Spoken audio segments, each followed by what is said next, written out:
Assalamu alaikum, Sheikh. Alaykum as-salam wa rahmatullah.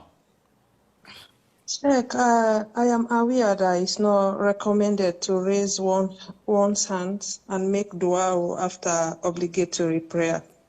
However, is it okay to raise hands and make dua during sunnah prayer, like the 12 rakah sunnah or salatu dua? Yani, do you mean that while I am praying duha prayer, if I raise my head from the first sujood and I'm sitting between the two sujoods and I say, oh Allah, ighfirli, irhamni, irzuqni, do you mean this? No, I mean after the salam. After like the to raise salam, hand and make dua. listen to me. Making it a habit to raise your hands after fard salah or voluntary salah is an innovation. Making it every time is an innovation, is a bid'ah. Now, let me ask you a question, Suad. Why do you raise your hands and make dua? What do you want? Suad? I pray for my family or myself. I pray for my health. Want to make dua for my parents and myself. You want Allah to answer you, right? Yes, Sheikh. Okay.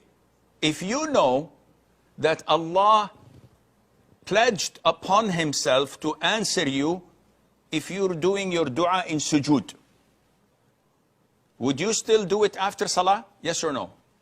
Yes. No, Sheikh. See, this is the problem. The imbecile brother who said yes, it shows that he's not even understanding what I'm saying. Allah, the Almighty, told us, and the Prophet ﷺ told us in an authentic hadith, the closest you are to Allah is when you are in sujood. The Prophet goes on to say, so make and choose whatever dua you want in sujood. So who in his right head and mind would neglect making dua in sujood as the Prophet directed us and ordered us? He says, no, I want to make dua after fard prayer, assalamu alaikum, rahmatullah, assalamu alaikum, and wipe his body and washes it and showers it and puts some conditioning on his hair after every single salah. This is pathetic. The Prophet is telling you, make dua in sujood, Allah will answer you. And he said, no, thanks, not interested.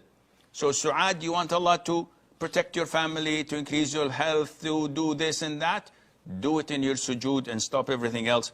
Now, shouldn't we raise our hands and make dua? I didn't say that. What I said was, do not make it a habit that after every fard salah or after every voluntary salah, you raise your hand and make dua, because the Prophet never did this. However, between adhan and iqamah, the adhan is called. I said my adhkar, I did my repetition, or I repeated after the muadhin, and I said the adhkar, and then between adhan and iqamah, I can raise my hands and make dua.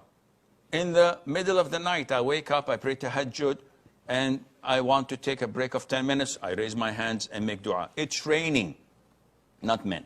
And I raise my hands and make dua. It is the rooster sound before Fajr, 1 hour. And I hear the rooster's voice, I make dua because it saw an angel. The Prophet said, ask Allah from His grace whenever you hear a rooster. These are the times where I raise my hand and make dua, no problem. But not after every fard prayer, not after every voluntary prayer. I hope this answers your question.